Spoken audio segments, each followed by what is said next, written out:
Hey, everybody, and welcome to another episode of Stallions. I am Brian, and with me to my left in Tinseltown is Mr. Jason Lindsay. How are you, my friend?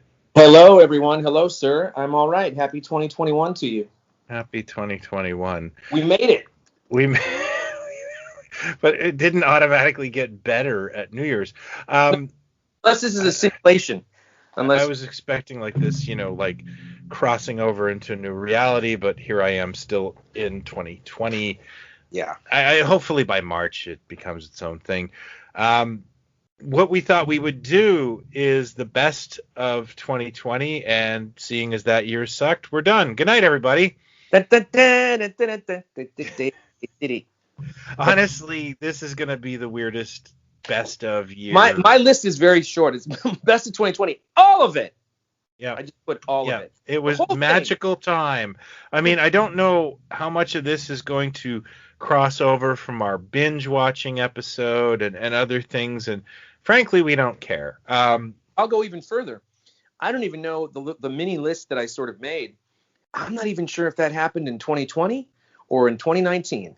Half of this I shit. didn't prepare. So this is going to be a magical episode. I didn't prepare because it's family day here, and I've been playing board games with my kids. My kids are home, and what a coincidence! It's family day here too. I broke into the house down the street when the family was gone. How are they? Started going through their fridge, put on a movie, and they came home, and I said, "Hey, where have you guys been?" And they almost called the cops. So it was kind of like family day here. Do you remember that movie with Robin Williams called 1 Hour Photo? Yeah, he's like blonde in that. Like he's got blonde hair. Yeah, he's kind of creepy, and he's like an old age makeup. Oh, yeah. The best scene in that movie is, for me, was when he broke into the house. He broke into the family's house. Yeah. And there's just a scene of him taking a dump. Like that's what he does when he breaks into the family's house. He takes a dump, and I. That was the creepy, because the whole thing was he was learning about their lives through their photos, right? It turns out he was. Well, I don't want to give spoil. Well, how old is that movie? Spoilers. Yeah, he turns out he's not the psycho you thought he was, and I thought that was kind of a neat twist. But he's a little psycho. Yeah, that movie doesn't. It's funny now, like that 1 Hour Photo, like it doesn't kind of work now. Oh, people. Yeah. People rarely, like my wife does photos like once a year. Yeah. Developing. Nobody prints photos. I don't know if people frame photos. Do people like frame photos in their homes anymore? Is that a thing? Oh yeah. Well, that's good. Glad that's still going. Yeah. Well, look at that. We barely started. We're already talking about 1 Hour Photo. Look at how topical this is. 2020. We're on the zeitgeist. So we're just going to talk about the best of things of 2020. Yeah. Well, we had an election here in America. That was I didn't hear about it. That was a highlight. I know we don't tend to get political on the show, so I won't. But I think anyone who's ever heard me talk kind of knows where I stand on things. So it's nice to be in 2021. It's been interesting because we had this year where we couldn't go to movies to see new films. I saw one film last year. Also, I cut my hair in the bathroom last week. Oh wow! See that I haven't done yet.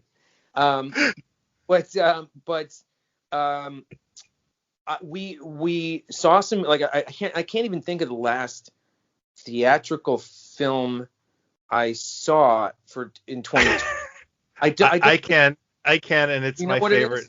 The last one I saw was, and this feels like another planet, but Yeah.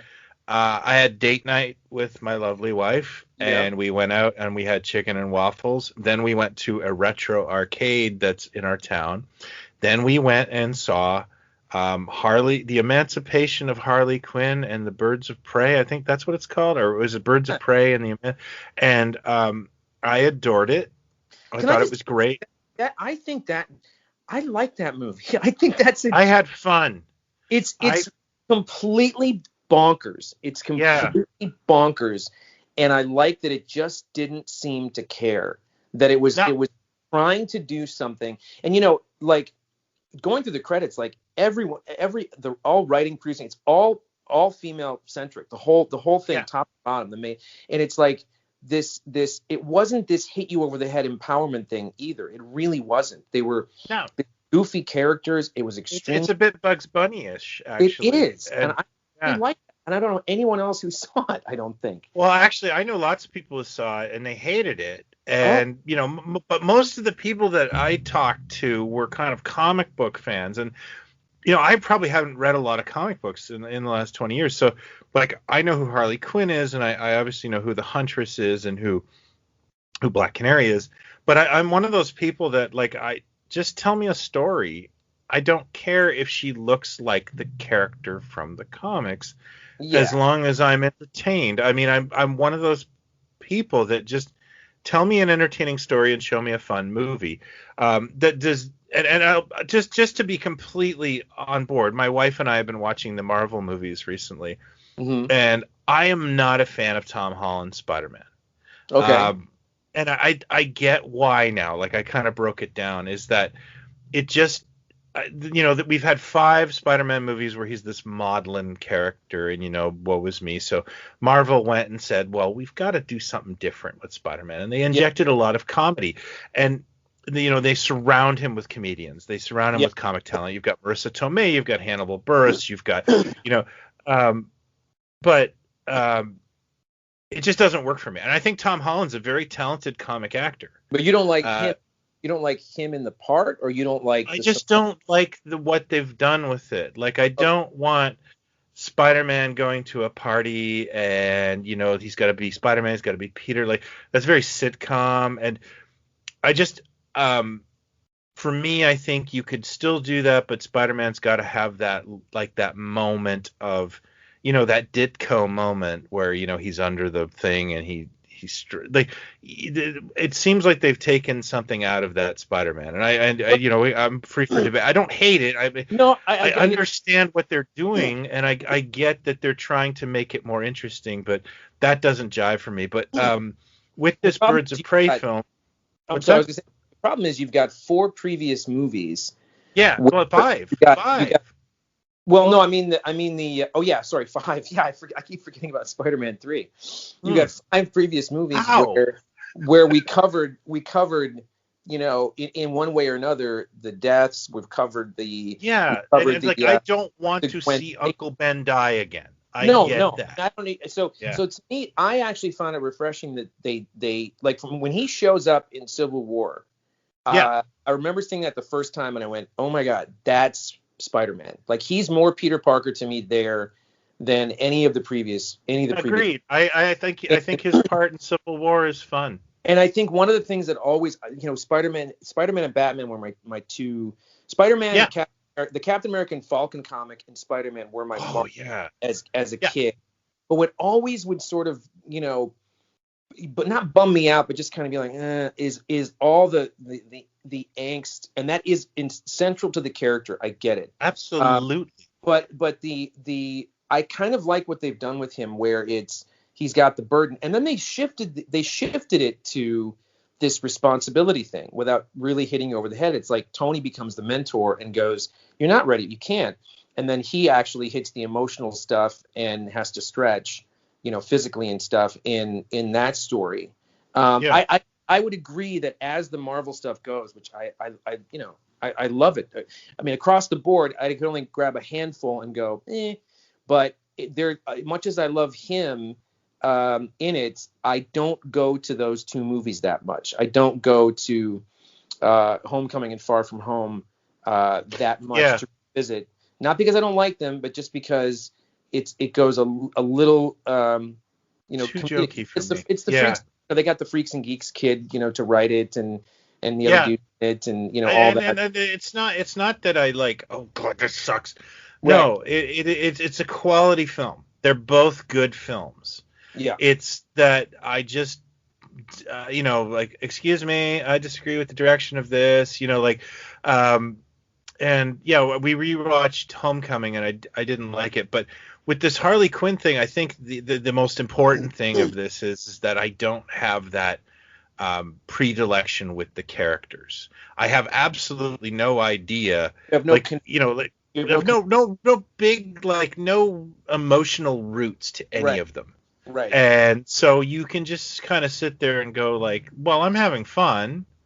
And yes, this young girl is not the Batgirl that of the comics I absolutely never read. Right. But She was, so I looked it up. I had no idea who she was, really. Yeah, I had to look it up. I knew who Montoya was because she's in the Batman animated series, and I thought that Rosie Perez was amazing as that. And I really love the actress playing Harley Quinn. I could watch her. I could watch her do anything, apparently. And I really actually quite loved Ramona from Scott Pilgrim, one of my favorite films, doing the Huntress. I thought that was great. I forgot she was in it. And I thought Ewan McGregor was pulling like a Jeremy Irons in Dungeons and Dragons and chewing scenery as Black Mask, which again, another character I don't give a crap about. And I think it really is. It depends on how far you are into the comics. It was rated R. It was like they made a choice to go, we're not going to get as many butts in the seats to do this thing or whatever. And I give them credit for trying. I give them credit for that too, because it didn't feel, how like you watch a Zack Snyder superhero film and you're like, they really don't need to be swearing. And they really don't like. Why is Batman just guzzling whiskey? And you sit there and go, this is kind of exploitive. Like, it thinks it's grown up, but it's not. Well, it's not being grown up. That's very Jeff Johns. Jeff Johns to me is the guy that's like, it'd be cool if Batman said fuck. Yeah.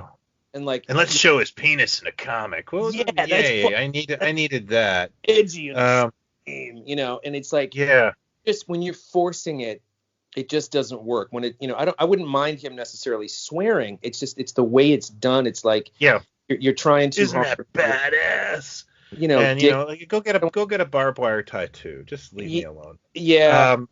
So I like it. I see, that's weird because I thought that was a couple years old. So I don't. No, that was from February. I don't even know what the hell the last movie was that I saw in the theater. I must have seen something in January or February. I had to have, but I don't know what it was. So now we got this whole level of stuff that we've seen throughout 2020 that were going to be theatrical. There's only a handful really that I think probably either of us saw when it streamed. So let's save that for last, because we'll go through like DVDs or things, or we go through retro stuff. DVDs is obviously the one that I can talk the most about now. I may have like just 5 or 6, but you go ahead. What was your and obviously, like we've done in the past, this could be like TV series that you love that suddenly on Blu-ray for the first time or whatever from 40. Well, I'm just gonna go all over the place, and let's not have any kind of restrictions. So just go. The one thing I got in May of 2020 was Danger Diabolique on Blu-ray. And that was back when you could actually have friends over, and my friend and I socially or physically distanced, so we watched Danger Diabolique, and I can't remember the movie he put on, but I didn't like it. He's into giallo cinema, Lily Tomlin and John Travolta. No, it wasn't Moment by Moment. I have that on laser. Wait. What's the turning point? Is that Lily Tomlin too? What's the turning point? What am I thinking? I don't know. I'm thinking of Moment by Moment was like the greatest bomb ever. And Revolting. you know what? I want to watch Moment by Moment because it was horrible. He was on such a roll there too. Yeah, that one wasn't that like a career like. He came Um, he came back with Urban Cowboy, I think, right after that, and that was big because that yeah, hit the mechanical bull stuff, yeah. He hit the zeitgeist of that yeah. popularity. Everyone forgot Um, about that one. What the hell's the Turning Point? That's about Turning dance. Point is with Mikhail Baryshnikov and Anne Bancroft. Yeah. Yeah, What are you well, watching ballet movies for there, I fella? got all Baryshnikov's movies. I Oh, don't do care. you? I don't care for him as a dancer. I love his But movies. as an actor, you just think he's dreamy. As an That's funny. actor, I've got all of his stuff. But dancing, whatever. No, that's a Gregory Hines, same thing. Running Scared. Oh. Yeah, yeah. What dancing, whatever. They're fine.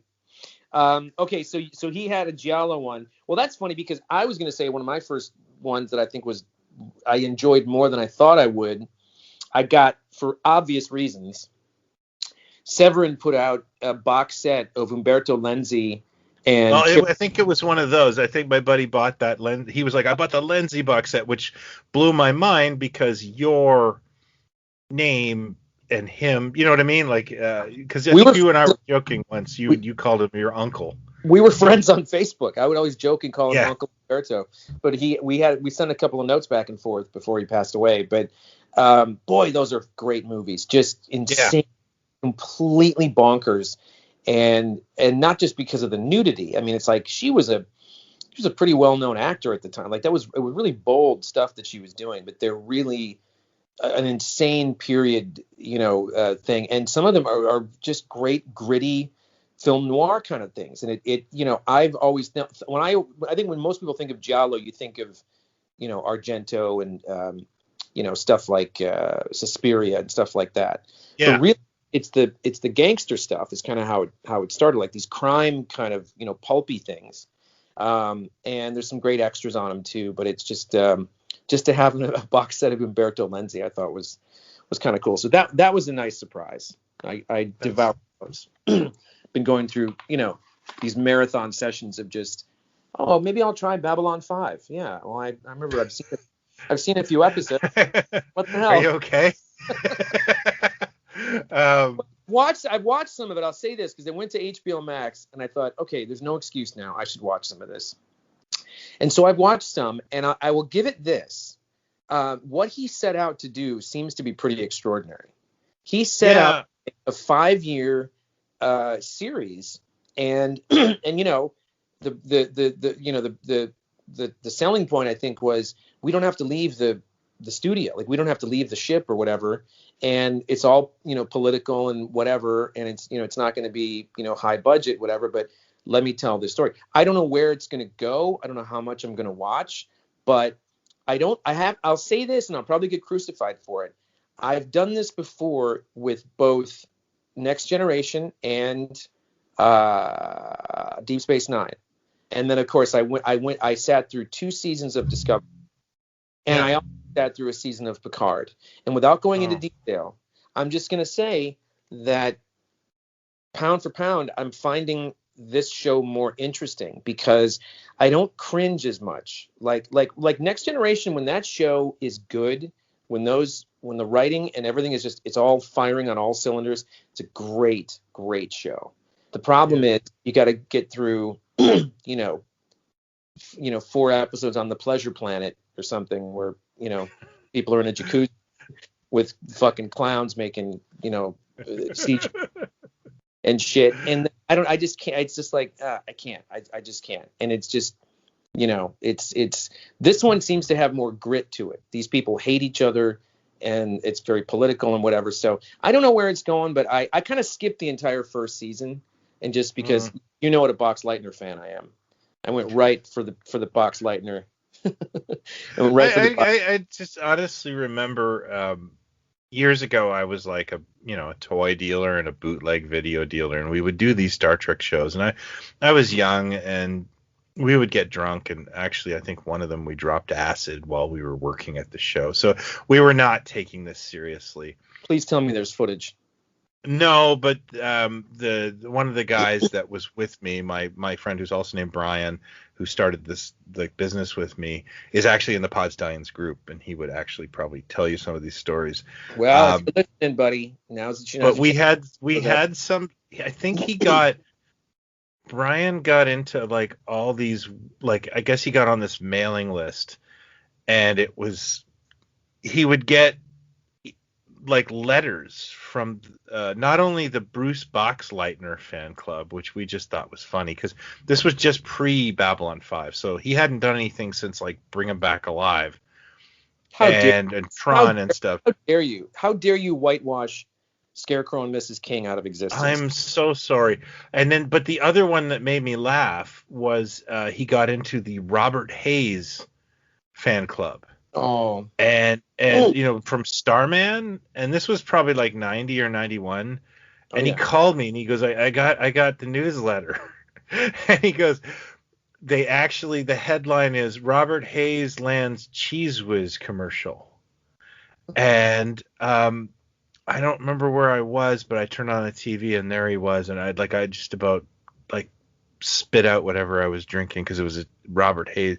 Well, no, what it was, that was it. It was in a hotel with my girlfriend, and she turns on the TV and there's Cheese Whiz commercial, and she goes, I think that was Starman.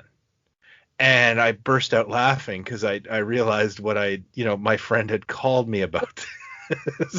This was news to the Robert Hayes fan club. So Bruce Boxleitner, we used to read the Bruce Boxleitner fan club newsletter, which was enchanting. You know what's interesting about Bruce Boxleitner? With no offense to him, because he's a pretty good actor. I think he's a listener too, as well. But I think and mostly Gilbert too. I think he's only made 2 theatrical films. Really? That would be Tron and Tron Legacy. Everything else he's done has been television, and he has sustained, a 45-year career, either doing miniseries or Hallmark things or. Yeah, but how many feature films do you think Richard Chamberlain has made? Oh, 1,000. No, I don't know. Probably more. But the other thing is Robert Hayes. I actually was at this was like a year before COVID. I don't know, 2019. When Robert Forster was still alive. But David Weiner invited me to go to a cast reading. I mean, not a cast, not the full cast, but a theatrical troupe that did this thing in the woods in Hollywood here, reading Airplane. And Robert Forster did the Peter Graves part. And Robert Forster died like 2 or 3 months later. And it shocked David because he had interviewed him and didn't know he was ill and everything. And so I got to see him again and chat with him because I'd see him, now and then in places and talk about the business and stuff. He was always very encouraging to me, and I love the guy. And Robert, like a real down to earth dude. Real like I'm a journeyman actor. That's what it's about. As long as I keep acting, he wanted to work with people, and I remember what he said to me was like, don't forget, it's about today. It's about this thing right now, what we're doing. It's about every day today, something along those lines about like, I'm like, well, it's such a pleasure to be here with you to see that. I can't wait to see this. He's like, oh yeah, we're gonna have fun. He's like, this is what it's about. It's about enjoying this moment and this thing today, right now, every day. And little did we know, he was dying at the time and everything. So, but I got to talk to him, got a great picture with him and everything. And then Robert Hayes showed up.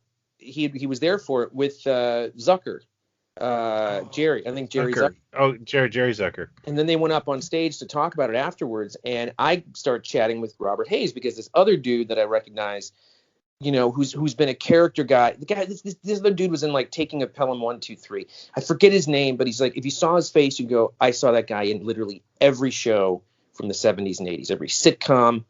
And I recognized him on stage. We got to talking. He knows Robert Hayes. They start talking. He's bemoaning the fact that like we don't get calls. We can't. These guys have been around for a long time and they don't do anything. And then Zucker talks about Airplane. I think Airplane cost about $6 million. No, it might have been like $3.2 million. Airplane made like $160 million. Airplane is perfect. It was like the most successful movie that studio from investment to box office. And Jerry Zucker said, Jerry Zucker said they couldn't hide the money fast enough. So I always think like Robert Hayes and go, my God, you're in this iconic movie that everybody knows. Anyone that knows comedy, this is one of the top tier things ever. And he's great in it. He's getting rules. A commercial in '91. Yeah, no, I didn't. I found it like a weird thing. I'm surprised you weren't going. Yeah, I knew about this. Well, how'd you know about it? Oh yeah, no, I got a newsletter. Yeah, I knew. Oh no, I did actually explain it to her after I started laughing, like because I just but I just found it funny that they Starman was a show. What was that on? Like 85 on television. And this was like 91, and they had a fan club still for a show. The movie was 84, so maybe the 84, yeah. 86 or 87 or something, maybe. I took the Starman will always be the first movie I ever took a girl to. Oh. And yeah, that's cute. I like that. It was cute, and it was a good movie. And believe it or not, I've never actually rewatched it, even though I'm a huge Carpenter fan. And the TV series, it was what it was. But I think the joke of it was that you could find these fan clubs that were for shows that were canceled, like 7 years down the line. And there is no Star, I admit, I'm a Space 1999 fan, and I'm a Logan's Run fan, and those kind of things. Well, do you remember? But I just don't. Do you remember the back? What's that? I'll say the back of Starlog would always have those classifieds. Oh yeah. Do you remember the show with the guy? Who's the guy that was in? He was in Wrath of Khan. He was Khan's right hand man in Wrath. Oh, yeah. I love the Phoenix. Okay, there would be like ads like all Phoenix fans of the ABC show Phoenix. This is your one-stop shop. Send for a catalog. To do what? I don't know, but they're when you're a Space 1999 fan, at least you could train books and merchandise and stills. But these shows were such little, and I admit I'm a huge fan of A Man Called Sloan, but what am I gonna do? Join the A Man Called Sloan fan club? Well, they were almost in a toy line apparently. According to me, but. This stuff, this was how people found each other, were these things that maybe could. I don't know. Going. I really am starting to come off like a dick here, and no, you're not. No, not at all. No, I'm just.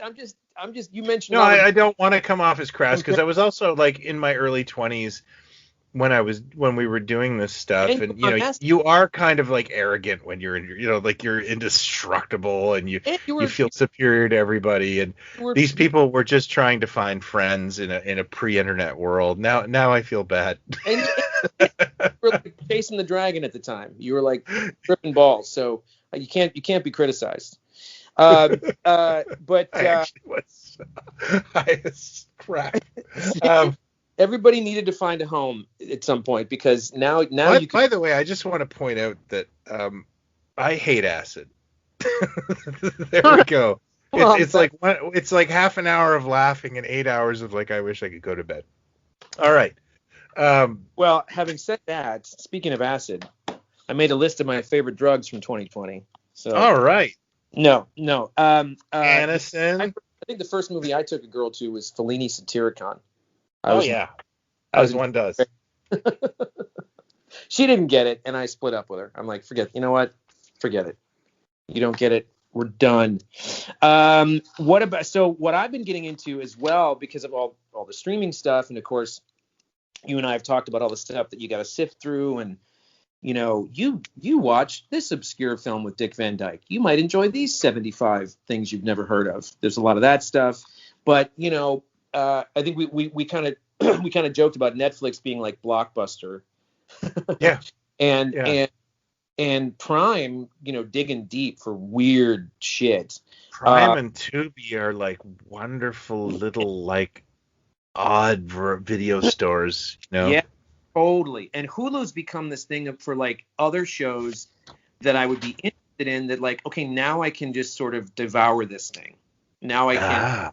Now it's, it's whatever. And I forget, there's one of them, there's an animated show called Infinity Train that's really strange. It's created by, I wouldn't even say it's for little kids, because it's not like kids like 10 or 12, because it's kind of heavy. It's kind of like this girl gets on a train, and she's, it's like 10 or 12-minute episodes of her trying to get off the train, and each car she gets to takes her to a different alternate sort of planet or universe or something. It's very trippy. And then there's 3 seasons, which I haven't gotten through yet, but it's one of the guys, I think he worked on Regular Show or something. But it reminded me, then I saw Gravity Falls listed, and I have become Gravity Falls slight obsessive, because I love this freaking show so my much. kids loved that. Yeah. I love this show. I love the mythology of it. So I've watched that twice. And I ended up getting the DVD set, and there's a bunch of extras and stuff. But then I started looking for ancillary stuff, and I found there's a book that's like the journal that they use in the show, Journal 3, that's like a reproduction of the journal from the show. But I started to, the more I sort of read and watched it and saw there's like little messages at the end of the episodes and stuff. I've heard I never really paid a lot of attention to my daughter recently brought up, I was watching this show, like this movie, when I was 7, and like yelling at me because like I obviously let her watch some stuff that was probably over her head. And it's like, well, we all kind of like, we had when they were growing up, we had kind of an open concept house, so you couldn't privately watch anything, and I'd walk by and see what she was watching. But she was pointing out to me that like she watched I think Easy A when she was like 9. Oh, and she goes, I shouldn't have been watching that when I was 9. This is I have a very outspoken young lady. Kind of a good way in the title there with that one. Yeah. Well, yeah, I'm not the most observant of cats. But like I didn't notice until a certain number of episodes in. I'm like, oh wait, and I'd pause it and go, that not only is that frame a message, the next frame has a coded message. My kids are all over it. They love it. All that stuff. It's apparently really got a cult following too. It does. It's the kind of show that you go, why doesn't somebody pick this up and keep making it? Because it's Kirsten Shaw does the girl in it, and Jason Ritter is the boy Dipper. She's Mabel, and then the guy that creates it does the character of their Uncle Stan. They call Grunkle Stan, which is he's one of the best animated characters in forever. He's just a con man. But there's like then when you get to season 2, it's like there's a real mythology going on, and like he had this whole thing laid out. Anyway, so I get the book, and then I get the comics. There's like these ones that didn't make it. There were scripts that didn't make it into shows, and the show got canceled and all that stuff. I understand why this thing has the following that it does, and so I think, well, they must have made action figures at some point. And I start searching, and I can't find anything. I find pop vinyls. I didn't get them. I find, little like key ring type things. I didn't get them, whatever. And then one day I came across this set of 3 action figures that were made by Jazzwares. Jazzwares. They made a lot of cartoon stuff. It's Grunkle Stan and Mabel and Dipper, and they each come, like Grunkle Stan is a little character with him, and each one comes with like a little mini scroll that unscrolls. It's got like little message on it and stuff, and the back of the card even has like a a coded message on it, stuff like that. Well, I couldn't believe how difficult these things were to find, because I managed to find, this is on just online in general, and then on eBay. I got 2 sets. They only ever made these 3 characters, and then apparently they made a set of PVCs. The PVC set goes for about $350. And the figure sets, some of these, the few that I've seen, they go for like $75 to $100 a piece for these figures. And I can't get any info on these things as to were they just test marketed briefly, or like did they ever do more or whatever. But they've become my newest little prized possession. That that's cool. 3D versions of this show that I love, and it's one of my favorite little things that I managed to find in 2020 amidst. You say that, and you just reminded me of an animated show I really enjoyed in 2020 that I completely forgot about now, and that is Solar Opposites, which is that by Justin Roiland. Yeah. And it's it's the half of Rick and Morty, but it is without Dan Harmon's input. And I didn't know what to think of it, but I found it really interesting because my wife hates Rick and Morty, and she loves Solar Opposites. Yeah, it's got different. I mean, I watched a few of them. I felt like it was very Rick and Morty, but there was something different about it that it's almost like the nihilism and I'm actually a huge fan of Dan Harmon, but also like worried about him, and in the same token, and well, it's funny because Roiland shows up doing a voice in Gravity Falls. He does. Gravity Falls. That's actually what triggered that memory. And he's actually does that. It doesn't sound very different when he does voices, really. No, he doesn't. He doesn't have a humongous range. But I liked Rick and Morty. I guess I started to get. You know what it was, and we won't go in deep into this, but I started to kind of distance myself from it because I started to hate. When that thing happened with McDonald's with that sauce. Oh yeah, no, it's not the band I hate, it's the fans. I totally get that. But I also get like sort of there is a vibe that sort of comes into I think South Park to a degree of like nothing matters, like the left is it's nihilism. It's kind of like, okay, it's funny, but there's a new one that the Bob's Burgers, a couple of women that were writers on Bob, I think they're doing with what's his name? What's really funny about that one is good. Pretty good. Before I watched it, I saw a picture of the characters, and I'm like, oh look, Nick Offerman has an animated series. Yeah, because the character looks like Nick Offerman. Yeah. Like you just like that has to be voiced by Nick Offerman. He shows up in Gravity Falls too. He does a voice in I'm not surprised. And I'm assuming his wife does too. I think she might show up in it. I forget, but they seem to be the Martin Landau and Barbara Bain. If anybody out there has sort of like been thinking about or hearing about Gravity Falls, it's streaming on Hulu, and I cannot recommend it enough. It's excellent. And it's also one of those shows that I admire for the effort, because you watch and you go, some of this is kind of dark. Like I don't know what age group they're aiming it at, but like dark for kids today. Like we handle dark stuff differently, I think, than kids do now. Parents are much more like, wait a minute, that's too much, or whatever. But we had the extremes of like the Super Friends, and then sneaking downstairs and watching heavy metal. Whereas like we had it either like it was too kidified or too hard. Like my kids, and I think a lot of kids these days, it's much more gradual nowadays. Like there's much more adult themes, and even when you look at like the Marvel movies, there are adult themes in there, but it's not gratuitous. Tony Stark is drinking and has sex and does all that stuff, but they don't linger on it. They've got the perfect balance of picking all the boxes. Like this is the thing that generations of people have loved, and you gotta please everyone, and it's very difficult to do.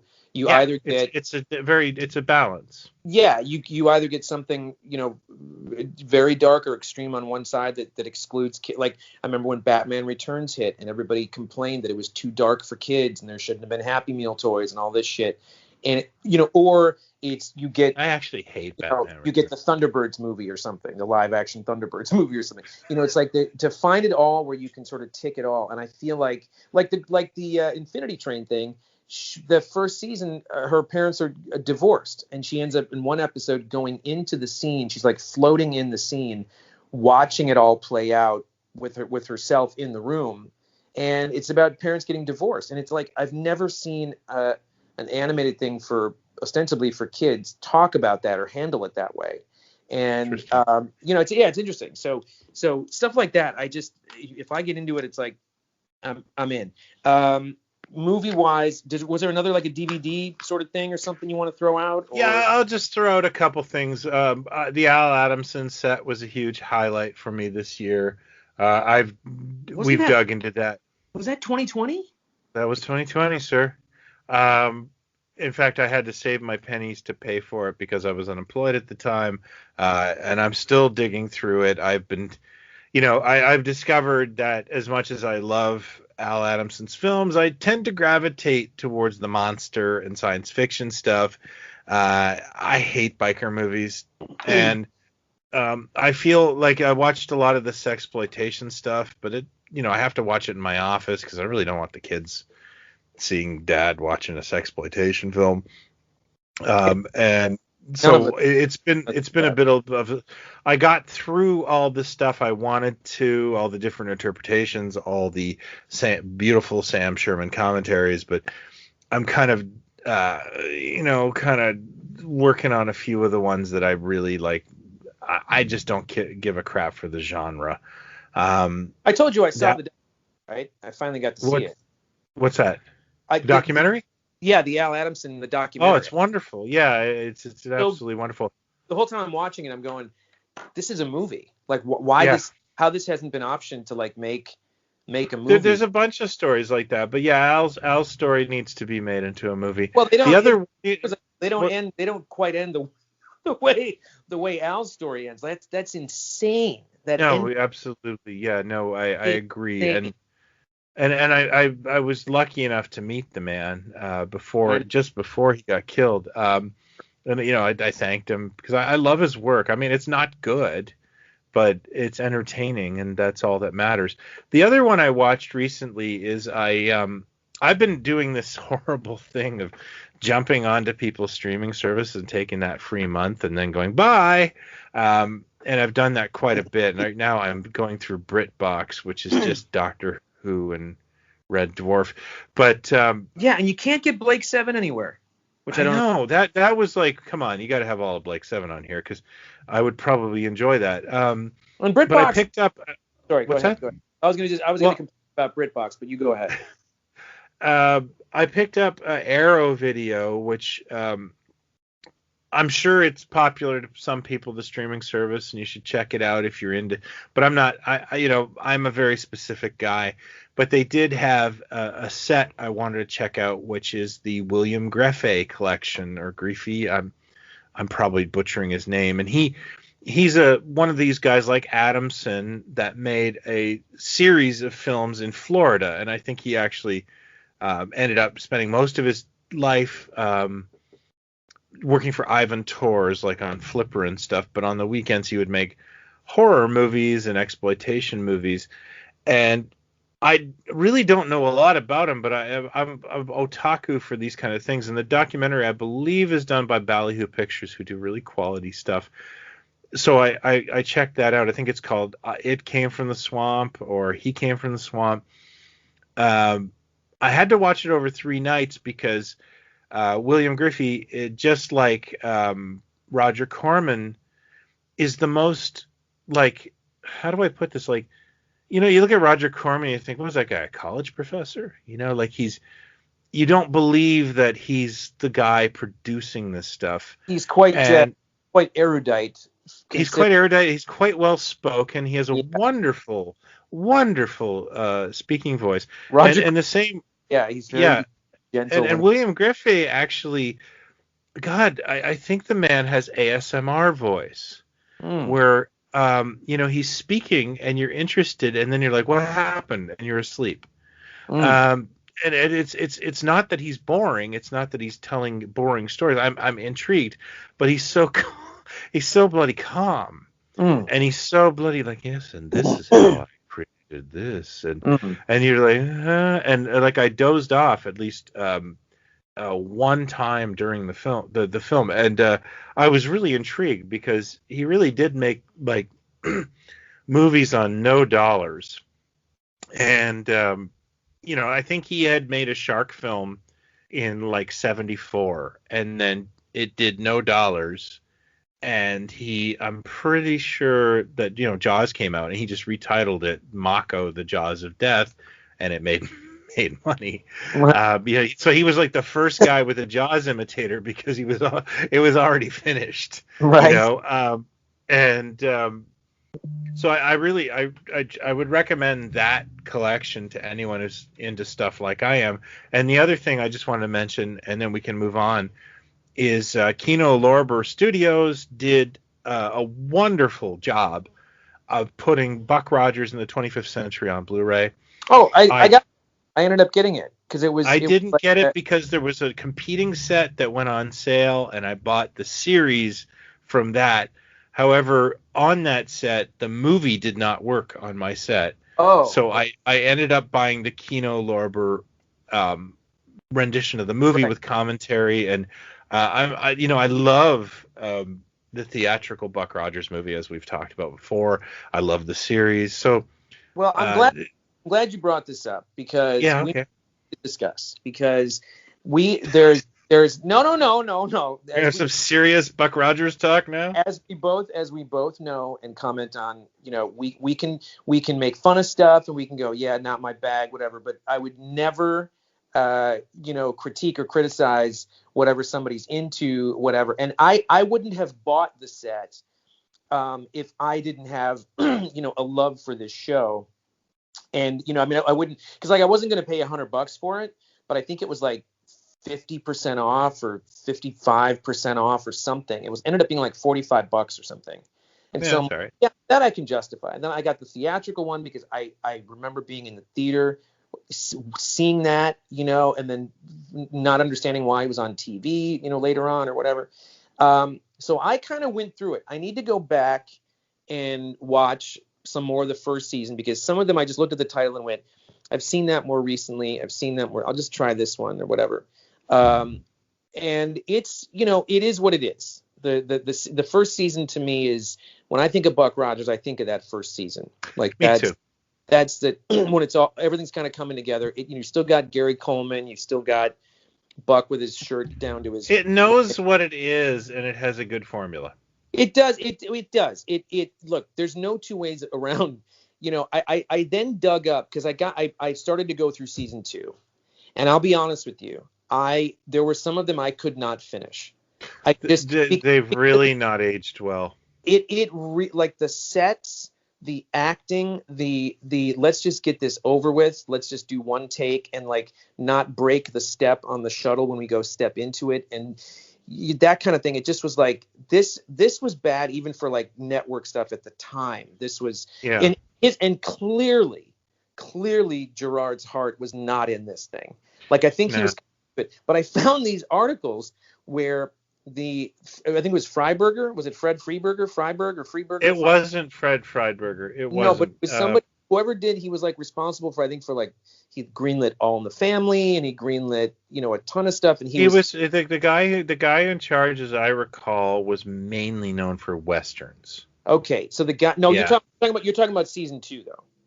Oh, season 2, yeah. I'm What saying, are we talking about? I think the show itself, launching the show, the guy that was head of NBC was either Oh, Freiberg or Freeberg. It was someone who was a legend. Like the stuff that he greenlit that made it to air is an incredible list of okay. and he starts talking about Gil Gerard in this article. And he says he is Robert Conrad. He is the next Robert Conrad. He is Burt it's going to be Burt Reynolds in space. And he keeps going on about what a massive star Gil Gerard is going to be because of this. And I think that even in that second one where everything is sort of just, everyone's kind of checked out and let's just make this show. I know there was stuff behind the scenes that was going on at the time, but I felt like the thing I kept going back to in the middle of it was he just doesn't. And I watched some of these I haven't seen since they aired, and I'm sitting there watching it going, I was glued to this show. Like Yeah. I remember visiting my grandparents in Arizona with my mom. They used to go there for the wintertime and like to go somewhere warm out of Minnesota, for a few days and be at the pool and the resort, the retirement thing they lived in. And I remember being at the market with my mom. We went to a supermarket and we went to some sort of knick-knack store next door where I bought this. It looked like a laser gun, but it was kind of a megaphone as well, and you could do Morse code with it and stuff. I don't know who made it, and I remember going to the market and seeing the cover of the Inquirer, and it had a picture of Buck Rogers up in the corner, and I went, the show's coming back.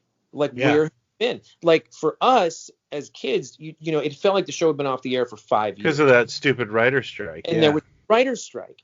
So she bought me the copy of the Inquirer, whatever the hell it was, and I just got back to their place and I opened it up and I got to the page and it was that publicity shot of him and Wilma, I think Hawk and Wilfred Hyde White in the picture. Everyone's favorite. And I remember looking at it just going, what's going on? Like Yeah. what Winky was in it or something. Like what the fuck? So I mean, I was glued to this show. This was in a way that I didn't really bother with, you know, the Phoenix show or things like that. I just kind of, you know, the powers of Matthew Starr. I didn't care. But Buck Rogers, like, and even as a kid watching it, I went, okay, what are they doing? Why is he wearing a gold jacket for Christ's sake? I mean, what happened to where's the fleet and why are they why aren't we on Earth and how come we can't? Anyway, I'm just saying I got through all of season 2. Well, I take it back. Many episodes I didn't finish. But I was shocked at how the quality from season 1 to 2, how much it sort of went down. You know? I actually, that set I bought, the discount set, which is a quality set, I have not cracked a single season 2 episode. Season 1's so much fun. You know, you've got Jack Palance, you've got Jerry Orbach, you've got Lars Mann. You know what? Actually, Jamie Lee Curtis. I mean, it's like Jamie Lee Curtis. By the way, one of my close friends she has a Jerry Orbach like crush. She loves Jerry Orbach, and I got to show her Lars Mangros. I've eaten in a restaurant twice this year, and she had not heard of Lars Mangros because she's a normal functioning human being. He hasn't lived. And yeah, and I showed her a picture, and she was like, "Oh my God, that's so hot!" Because, you know, he's in that like space disco outfit. Yeah. And you know what, Orbach, he could do anything. He could sing, he could act, he could dance, he could DJ, he could do everything. Have you ever heard the John Mulaney's Jerry Orbach's eyes bit? No. Okay, I saw John Mulaney in New York like before he was famous, and he's got eyes. Jerry Orbach donated his eyes when he died. Oh, he did. Yeah, and John Mulaney had come up with this romantic comedy where the two people who got his eyes meet and fall in love, and I've always thought that was Jerry Orbach's eyes. I haven't watched a single season 2 episode. You just brought that up. I haven't cracked that case. There could be sawdust in that box, and I don't know. I did watch some of the extras too. Like there's a great interview with Tom Christopher, and there's an Aaron Great thing, I think, and you know, there's some nice. It was nice. It's nice that it finally got the Blu-ray treatment. Speaking of Blu-ray and shows, I've been kind of diving into the Ultraman shows. Oh, that's funny you say that. I picked up Ultraman and Ultra 7, which nothing has topped Ultra 7 for me. Ultra 7 is really great. I do kind of think, like, while you were doing that, I watched a ton of Kamen Rider with subtitles, which I think we've talked about. Well, you're the one who told me where to watch it streaming, so I've got to you on something off of like Rhino or something like that. Yeah, I think it's Rhino or Shout Factory. I know it's on Tubi. The one thing I always think is funny about Ultraman, and I always bring it up, is like Ultraman comes out, he fights the monster. There's a 3-minute battle, then his light goes off, and he does this thing where it cuts the monster's head off. Oh. And I always joke about, like, why didn't he just open with that? You know, like. But you know what it is too? It's like there's the formula, there's the pattern and everything. Yeah.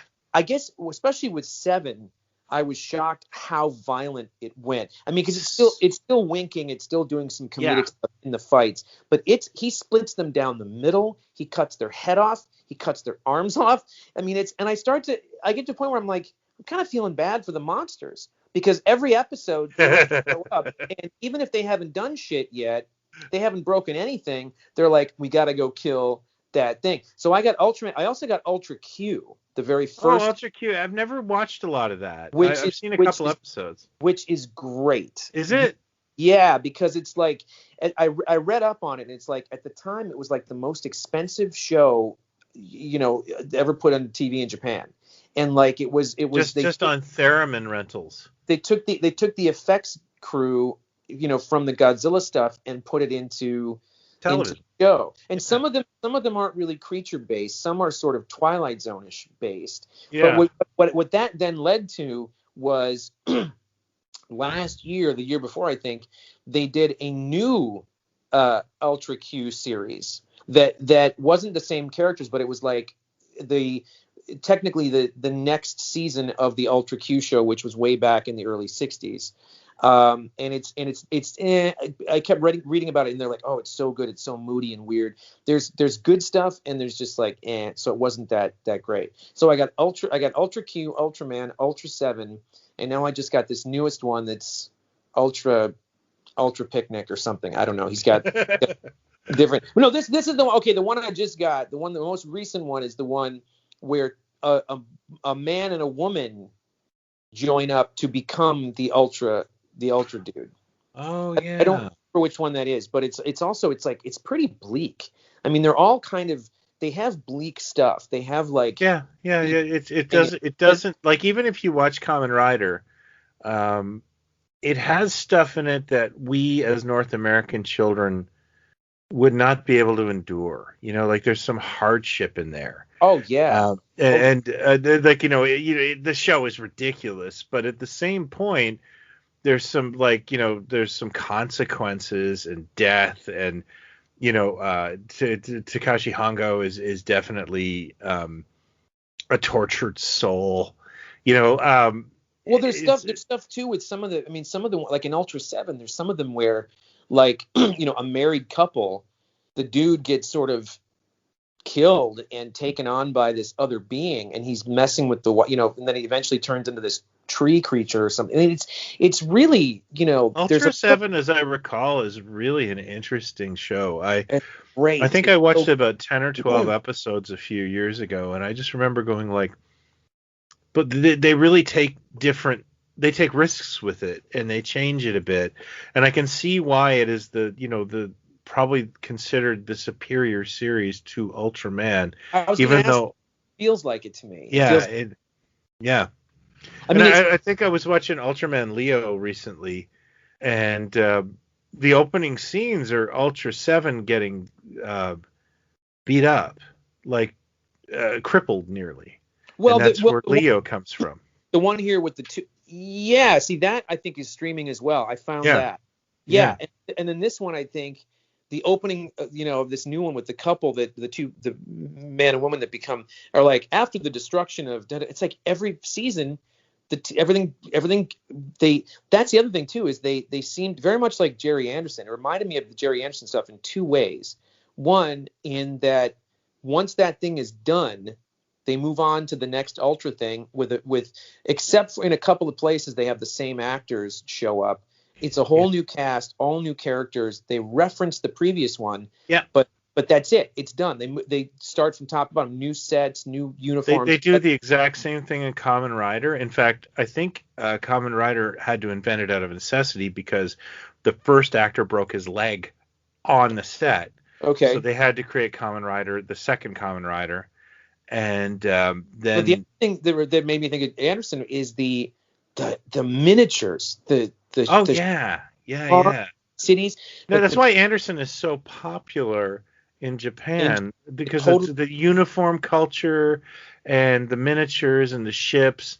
Like the UK and the Japan, they have that in common, I think.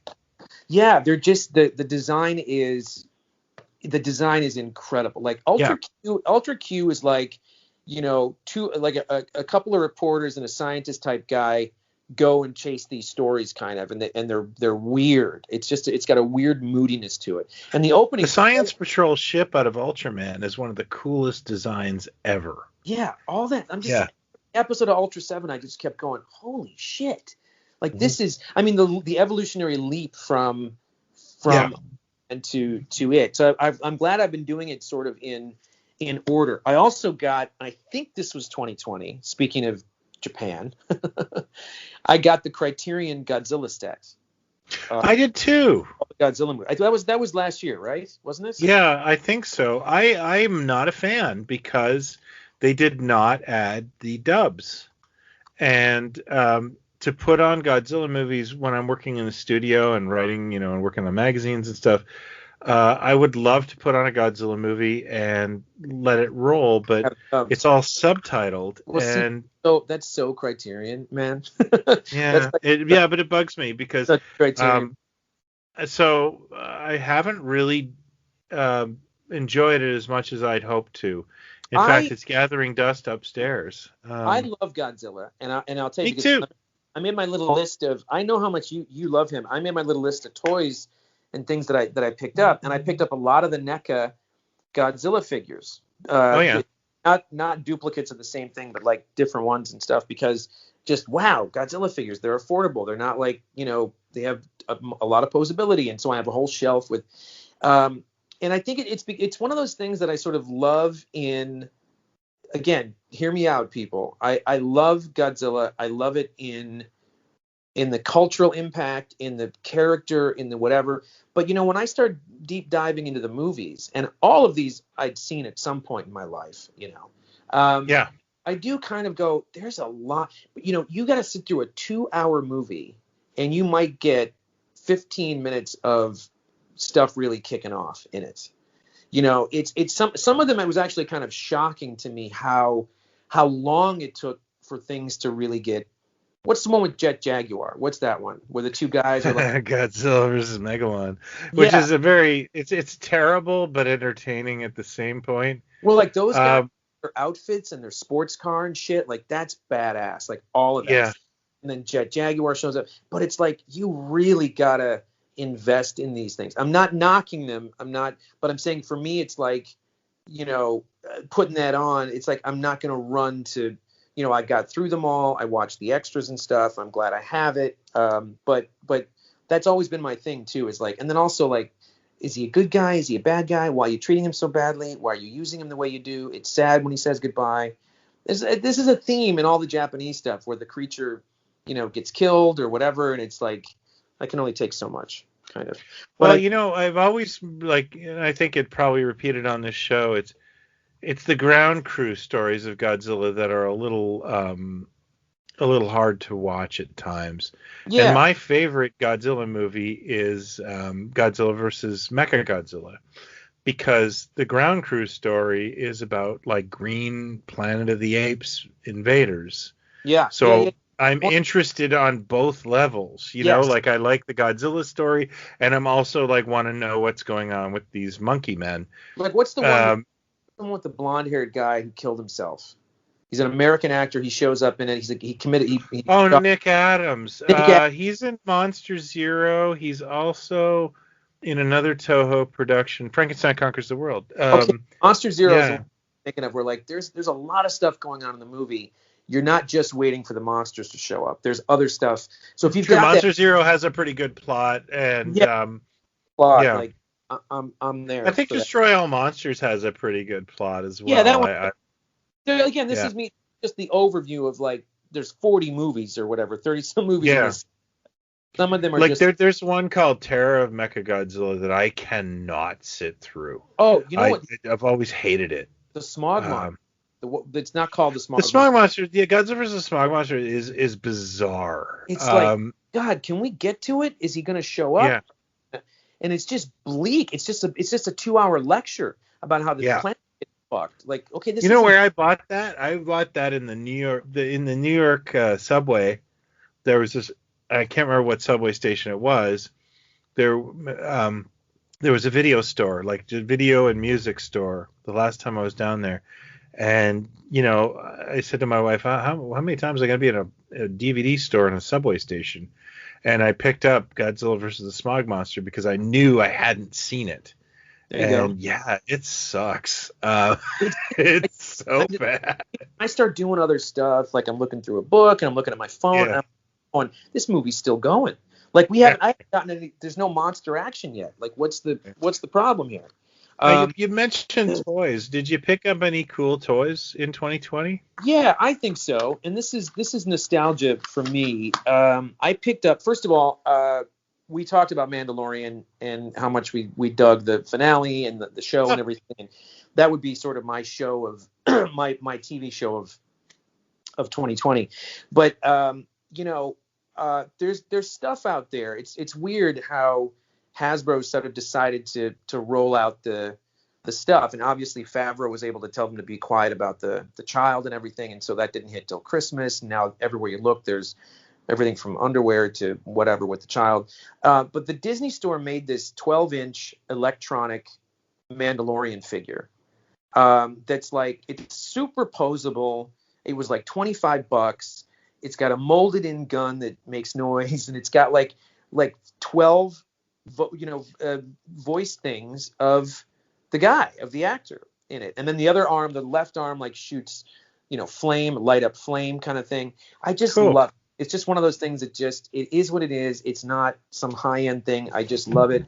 And they also made an animatronic child, which is like, I had to, because like when you touch his head, it's like he starts moving, his little eyes blink and his ears move, and then he puts his little hand out and closes his eyes and does the force thing. And I probably had more fun with that than I should, but I'd like to restate how I'm alone, and I've been alone for a long time in the pandemic. So those things, the Gravity Falls ones, the NECA, Godzilla stuff, I picked up. The NECA did a 40th anniversary run for Alien, and some of them finally hit. Parker and Brett, Harry Dean Stanton and Yaphet Kotto finally hit. That's cool. And a new Ripley with the cat and like a little case, whatever. So I got those because it's just, it's cool to have the whole cast. And then the other one that was like right before Christmas, I think, was the NECA Back to the Future. They're putting out a bunch of Back to the Future stuff. You and I are in total agreement on how much we love the first movie. It's a great movie. I think it's a solid film. I don't have any. I don't understand why it's so romanticized, to be perfectly honest with you, but I think it's a solid film. Yeah, I get it. I get it in the vein of one of those. I do not need any iota of merchandise from that film. But, no, see, I don't. But if I'm getting through 35 years where we never had these characters, I'm going to get Marty McFly and Doc Brown, because when that movie came, I saw it multiple times, and it was like, I've only ever seen it once. Oh, I think it's one of those near perfect movies where just the script and everything about it, and conversely, I want nothing to do with the other two. I don't. That's the mystery. I think the sequels. That's the thing I once said to somebody who almost unfriended me. It is one decent film with two terrible sequels. I want to like you, Brian, and I'm like, well, I'm sorry. The second one was like dental surgery to me, and the third one was pleasant but not needed. Not even same as the first. And I will admit, the first film works. Absolutely works. Like I feel the same way about Ghostbusters, by the way. I am going to get unfriended and hated. Ghostbusters is a great film. It's a fun comedy. It didn't need to keep going. Now, the Ghostbusters cartoon is excellent. Okay, see, that's now I am going to unfriend you. That you're going to we're going to do that. You're going to say the Ghostbusters, the real Ghostbusters cartoon is better than the original movie? No, I'm saying it's better than Ghostbusters 2. Oh, well, yeah. I mean, I'll give you that. Ghostbusters 2 for me is like you're going to get, if there's like a new set that comes out, the second one's going to be in there. I don't have like a love for it. I don't hate it. I don't think it's a terrible movie. I just think it's like you're trying to it's lightning in a bottle. To me, Ghostbusters, Back to the Future are like everything coming together, and they're kind of perfect as is. You'd have a hard time, I mean, Back to the Future, I think you would have an easier time maybe, branching off into something else or doing another story, which I think was just everything they did was a mistake. I think Back to the Future 2 is the laziest piece of crap I've ever seen. See, that to me, we talked about me. When I hear the term fan service, I go, Back to the Future 2 to me is like all that is 90 minutes of winking at the audience. and knows that you know the joke because you saw the first one. It's like, well, it reminds me of like Chris Farley. Remember Back to the Future 1? You know, like, yeah, it's oh. Yeah. Also, I will admit that I got into a massive fight with my high school sweetie after seeing that, and I blame Back to the Future 2. I do too. Yeah, I do. Yeah. Why? The only other thing that would be really of note that I would sort of jump on would be the character option stuff that they did. You know, the Doctor Who stuff they did. There's a new wave of these sort of budget ones that have come out that were some chain stores in the UK that Amazon has picked up. So they put out, like, you know, Patrick Troughton with like a, sort of a black and white version of his TARDIS and some other stuff. They put out a set of Sarah Jane from Ark in Space, and then the two. Oh, cool. So I picked those up also because that's the Sarah Jane that we wanted to do. That was. I remember the little like the camouflage pants. Yep. That's the one we were going to do. So I picked that up because they're pretty cheap. Toys, DVDs, Once Upon a Time in America. I mean, Once Upon a Time in Hollywood, the deluxe set that came out with the 7-inch. I picked that up. I think that was in 2020. The Godzilla stuff, the Umberto Lenzi stuff. I got a bunch of books listed. I won't list them all, but I have been having a really good time getting into the Star Wars Marvel reprints of the Marvel comic. Oh my God, that's such childhood. Yeah, I have not. I did not know that had been reprinted, but I'm not surprised. Just bonkers, just absolute bonkers. And you know, Han Solo, you know, looks like Jan Michael Vincent. Luke looks like Prince Ben. I always like the way Carmen, like there's a point where Carmen Infantino is drawing the comic, and it feels like he is not into it, and or he never got reference materials where you're just like, get any photos or anything. And then because then Vader, Chewie, and 3PO tend to look like they came out of a Tijuana Bible, like it's that like not even close to what they look like. But I'm really enjoying it. There's a lot of nostalgia for that. Oh yeah, no, that even those covers bring me back. That's amazing. I didn't know that was out there. Yeah, 2 volumes. Toy wise for me, I didn't really, because I went through a long period of not having any money. I picked up a few things. I think the major highlights for me would be, I'm a huge fan of 8-inch action figures, as you may know. What? Mego dolls. I like them. When did this start? In 1973, and I picked up a few things that I really, really love, and one of them I actually got in advance by accident. I had asked the folks at Mego if I could review their Ultraman doll, and I would return their only sample for my YouTube channel, Brickmantooth. And they said okay, and I got a box with the Christopher Lee Dracula in it, which was sculpted by my friend Sean Sansom. Oh, nice. And I went, hey guys, you sent me the wrong thing, and then they sent me the Ultraman, and they let me keep the Christopher Lee Dracula. And to have an 8-inch Christopher Lee Dracula and an 8-inch Ultraman, I think these are some of Mego's finest works, and I'm very, very happy with that. I also picked up the Swamp Thing from Figures Toy Company, and Figures Toy Company is a great company. They're very nice to me at the Mego Museum, but I'm a huge Swamp Thing fan, and I've always wanted an 8-inch Swamp Thing. Like a DC, like just right out of the comics thing? No shit. Right. Well, yeah. Now they went with the 80s aesthetic, and I get it. Swamp Thing was a bigger character in the 80s than he was in the 70s, and I'm kind of, and I mentioned this on the show, that I would really like them to go with a second Swamp Thing that looks more like the Wrightson Swamp Thing. But they did a really nice job. It's a great looking figure. And those were kind of like my little tchotchkes. I also picked up I think this was 2020. There's a guy on, I think it's Etsy, He's called Novelties by Steve, but Steve is spelt weird, like with an X. And I'm gonna have to try and reference this. And he does like really cool custom made action figures and stuff that are basically little, like little bootleg toys. And Yeah. he did like what I would call like, Mark's action figures. Yeah. Mark's does those little 6 inches, fully plastic, unarticulated figures, and he With did, a base. yeah, with a base. He did the Blood Island, the monster from Oh, the yeah. I think I remember the you posting about this or something. yeah, and Yeah. that's exciting to me because Blood Island doesn't get much merchandise. And Didn't you, the other thing, what's that? didn't you also get a green slime or something? Was there a green Oh slime? yeah, that was 2021 though. I Oh, got the okay. green slime from Okay. Amok Time. That'll be in our next episode. Okay.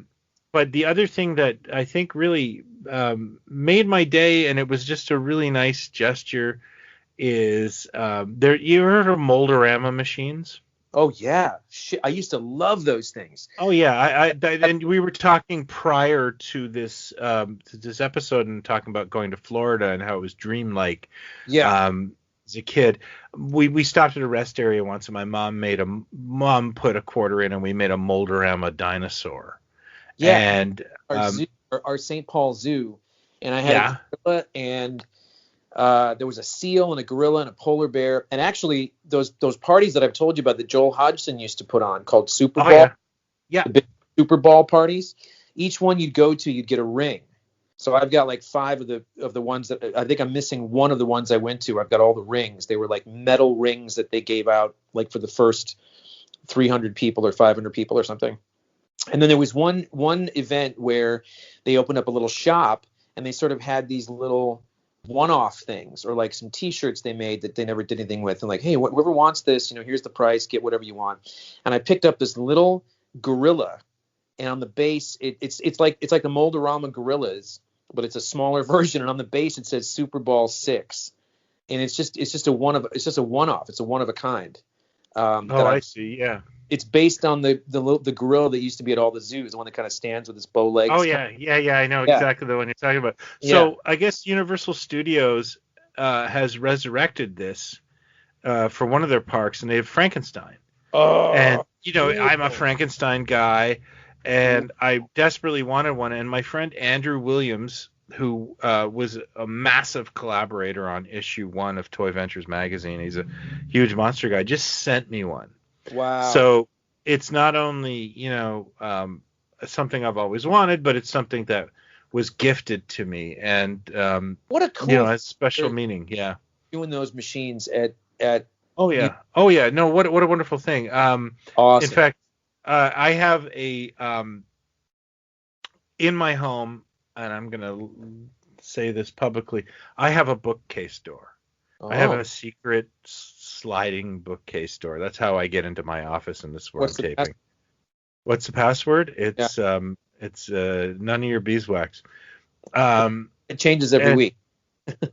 What's on the shelf? You can't put a lot on the shelves of these things because they are. But I have Moldorama figures, and my friend Corey Lachat, who also works on the magazine, has sent me a bunch over the years of mermaids and different things. But now I have the Frankenstein, and life is good. So cool. That's so. You got to put a picture of that up when you put up the episode. I want to see that. That is so cool, because I would be all over those if they did like a bunch of those, and because I haven't even seen a physical machine in, God, I don't know, 30 years, 30, 40 years, maybe 30 years, maybe. Oh, but yeah. I would drive probably 2 hours to find one, but there's none in Canada. There's a smell too. There's that smell when you do the process that, you can smell the waxy kind of smell. And it's like, I think it says on the machine too, like, be careful, like, because when it comes out, it's kind of warm at first. Yeah. You gotta cool I totally remember the hotness of that dinosaur. Yeah. There's people that collect just those things, right? There's like. Yeah, no, there's people that actually do like the, following the dead around. Yeah. They drive to different cities and museums, because these things are still like they're operational in many museum lobbies and Yeah, that sort of thing. Yeah. yeah. Somewhere okay, if I'm not crazy, somewhere either a website Crazy. or a book or something. I swear I've seen like a book of this where it ran through all the licensed ones and all the things that were at parks and the zoos, and like they did ones there were buildings, maybe it was a website. I don't know. I did a deep Yeah, there's a really good website maybe that does this, and I did a deep dive, and it was like I was shocked at some of the licensed characters that had been made into these wax things. yeah. Okay, so I'm just gonna throw out a couple more things because I know you got to run. Yep.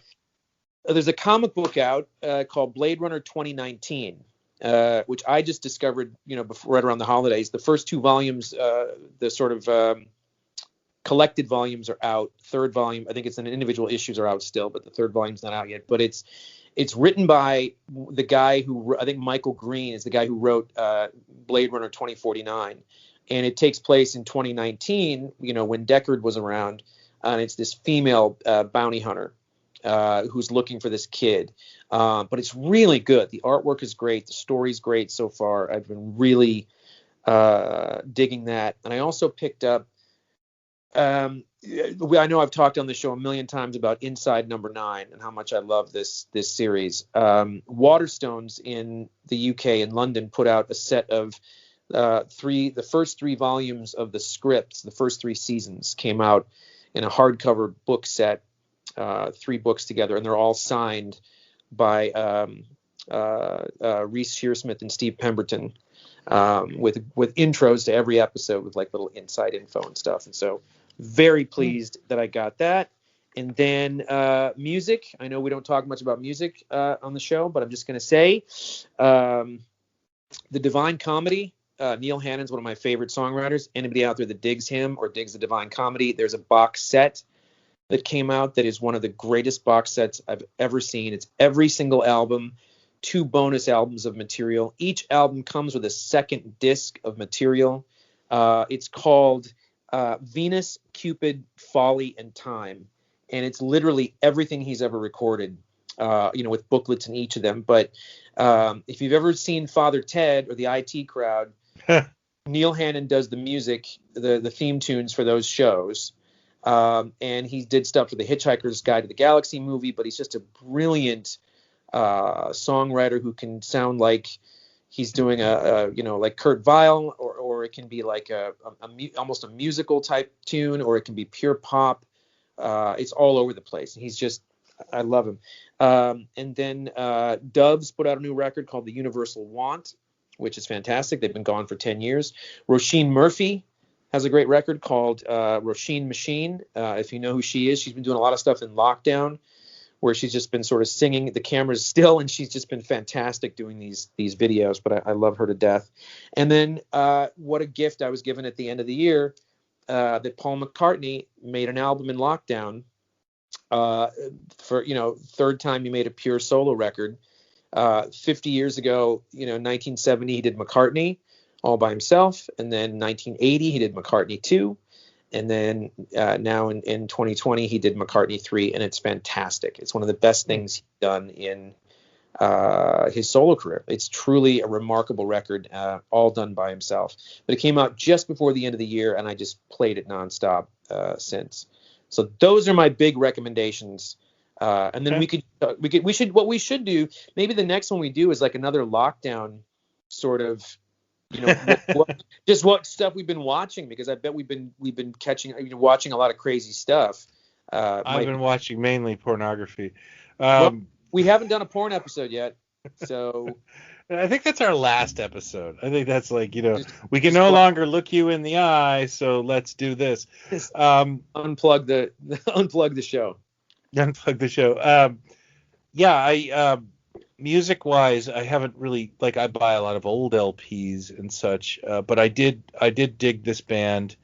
I don't even know if to call them a band, but they're called the Sleaford Mods. Yeah. And they're you've heard of them? Oh yeah, I saw them after the first record or the second record. I saw them at the the Echoplex here in LA. They were great. I actually had tickets to see them in Toronto, but we all know how that went.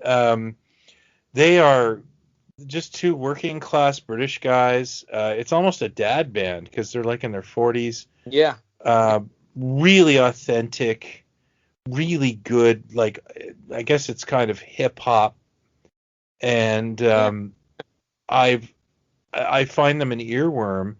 And their recent collaborations, there's a couple of songs they've come out with, Mork and Mindy and Nudge It. They've collaborated with different female artists. One of them is Amy from Amyl and the Sniffers, an Australian punk band. I probably listened to them every day for the last few months. I'm kind of addicted to their music. Magazine wise, I enjoy Infinity and Shock Cinema, but I don't have the luxury of picking those up in a store right now. And of course, we both. I think I might be one or two issues behind, but I get Infinity every issue I can find. Yeah. Entertainment wise, I'm mainly, my wife and I watch a lot of YouTube. I mean, she watches more series than I do. She watches, things like Snowpiercer and God, she's got a much more full thing. I don't commit to television very much, but we watch a fellow out of Edmonton on YouTube called Curiosity Incorporated. He's a very positive guy who owns an antique store, and a lot of good fortune happens to this guy. And I what I really like about it is it's good things happening to a good guy. He's a real. I mean, he's a bit of a corny soul and a bit of a dork at times, but he's actually quite. It's a reassuring thing to watch a guy who does the right thing. He's a kind soul, and he seems to have a lot of good luck. And I actually find his stuff very inspiring. And the other thing I watch every day is there's a woman in Minnesota who rescues foxes. Oh, yeah. And I think it's called Fox Rescue. And stuff. Well, yeah, it's a 5-minute show like every other day, and she just goes out in the yard and plays with the foxes. And I've always been fascinated with those animals. This is not, this is just hovering above kitten videos, but it does make your day because foxes are interesting, kind of positive and strange animals. Yeah. Other than that, like right now, and it's nothing new, but I've been getting into Herbie Mann music and stuff like that. Were you? I was going to ask you, by the way, because there's a new Edgar Wright did a documentary about Sparks. Yeah, I've seen that, and I'm a documentary junkie. It's not out yet. I know dick about that band. I don't even know if I've ever heard them. I think that's something you should do. You should start. I'll throw you some titles, but I think you would be into these guys. They are one of a kind. They're hugely influential. Yeah. In fact, their most recent record, which came out in 2020, is called A Steady Drip, Drip, Drip. The previous one I think was Hippopotamus, but all their stuff is, like there's a song on this new record called iPhone, and the chorus is like, put your fucking iPhone down and listen to me. Like some of them are like you hear certain ones and you go, well, that was a big hit in the UK, or that one hit the charts in America. And then some that are singles are like very just strange or almost musical-ish or something, but they have done it their way. They're for 40 some years now, these two brothers. And there's such a wealth of stuff out there. I think they've made like 25 records, but I think some of you would really dig because it's in that. Who I even know about them is because they're in a Ramones video. Oh, okay. Because they did they did a tune with Jane Wiedlin. Did you know about that one? They did a song with her from the Go-Go's. Yeah, I know who Jane Wiedlin is. I didn't know that. No. Yeah. And there was another one they did where they teamed up with somebody, but they've been around, and they I think everyone thinks they're a UK band, but they're from America. I have no idea who they are. I don't I know who they are, like I'm aware of them, but I was watching that documentary trailer because I was sitting there going like, I'm aware of these guys, but am I? You know, they're a bit like Mummenschanz or the Kipper Kids. You're aware of these acts, but Right, you've never right, actually right. like you've never actually kind of like gone there and listened to them or deep dove into them. And sometimes you're better for it if you do. Yeah, like they have a real like to the beat of their own drum kind of thing, but lyrically too. Like their breakthrough album in the mid '70s is called Kimono My House. And Oh, yeah, there was a store called that for years, a toy okay, store. well, there's two women on the cover in kimonos, and that's the level of kind of winky stuff that they do. But it's this weird, like the singer's got this, where he can throw his voice, and he gets a falsetto going too that's astounding. And then the other brother that never says a word, and he had like a weird like Hitler mustache, and then he Yeah, had I like remember that guy. Yeah. he's like a pencil thin one, and he never speaks or sings, but he's just in the background, with his mouth shut kind of. And they're great. So I'm so excited about that documentary. But it's funny you mentioned Sleaford Mods. It reminded me that another box set I got a bunch of box sets this year, like an Elton John one and a Kinks one. The Lola album, it was re-released and stuff. Supergrass put out a box set with vinyl and CDs and a ton of unreleased shit and live stuff, whatever. I was all set. It came out just before this big box set of stuff, posters, buttons, everything in this big set. And I was all set to see them on April 1st at the Fonda. It was the first show. They had been away for like 10 years. They were sort of broken up. This was their kind of reunion. Let's get back together to play some shows. We'll hit LA. And I remember thinking at some point in like March or whatever, thinking, well, this is not going to, they're going to get a handle on this, and we'll be able to go to concerts on April 1st, right? And then, of course, how silly was I? But it never got rescheduled. And as far as I know, I'm still out the money on the tickets or whatever. But Yeah, I have Ty Segall tickets too. yeah, and I would also say, because this again, I forgot this was this year. Paul Weller is one of my musical heroes. Yeah. The Jam, the Style Council, whatever. He put out another solo record this year called On Sunset, which came out. He recorded just as they were wrapping up. They recorded in L.A. and it came out in July. And it got me through the summer because I was really hitting a low point in July. And this thing, and but he's got a song on it called On Sunset, title track, where he's he's talking about. He's not a nostalgic guy. He's like when he formed the Style Council, didn't play jam tunes on stage.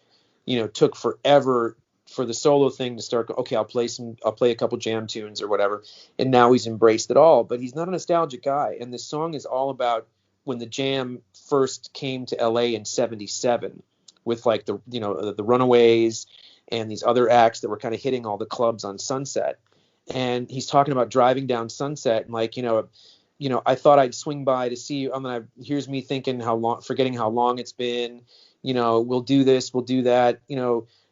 Take a drink at the whiskey, and then move on to the rainbow. And it was like it came out right in July, and this song was like this earworm for me because it was like you can't do any of this stuff anymore. You can't just go to the rainbow or the whiskey and meet a friend for a drink somewhere or something. And he was nostalgic writing it, having spent the time in LA again. And then the album hits, and COVID is full swing, and so that was a big record for me this year too. But I mean, we kept ourselves busy. We certainly didn't sit around, Yeah. doing all these things. Yeah. So Sleaford Mods, I'm glad you dig them. I think you might get into Sparks. You could just start anywhere and see what you I'll think. give them a whirl. Yeah. Yeah. The mods actually, the recent album, my wife's like, okay, these guys have grown on me. She couldn't stand them over the summer, and now she's like, okay, these guys are pretty good. and she kind of said something funny the other day. We were like listening to them, and she said, or watching a video, and she goes, that the lead singer looks like he's been in a fight. Yeah. I'm like, yeah, I have no doubt of that. I'm pretty sure he's been in a few. That morning. Yeah. Yeah, it was great because it was a couple years ago at the Echoplex, and might have been after the second record, maybe, I forget, but it was like just the two of them. And it's like, boy, the overhead on this tour must be nothing. Like just two guys getting on a plane and I just love the other guy just presses play and stands there, and it's fantastic. But they resonate. They have a voice, and it's very good. And oh, excellent! I'm glad hits guys like me, you know. But with that, I think I have to bid you adieu, sir. It is bedtime for Brian. Yeah. And I'm sure you have another few hours of the day, but yeah. I'll sleep now. Thank you, everybody, for watching. I'd love to know your top picks for 2020. You can let us know in the comments, or you can hit us up in our Facebook group, the Pod Stallions group. Yeah, we love to hear from you. Love your notes. We love your feedback, and I'm glad that the Facebook group has become such a super cool place to hang out. I don't see as much stuff as I should in there or comment and stuff, but I'm going to more. I've just been kind of giving Facebook a rest, kind of sort of, but I see really cool stuff. I'm about to take a little Facebook hiatus myself. I understand that. Mainly because I want to double down and finish issue 3 of the magazine. Yeah. Wait. So what am I saying? Jesus, what am I saying? My favorite magazine, Pop Culture of 2020, is the fabulous Toy Ventures magazine that my esteemed colleague, co-host, brother from another mother, Brian Heiler, has put his heart and soul into, and they are gorgeous. I cannot wait for the next one, and you should be real. I'm very proud of you, and you should be very proud of what you've achieved.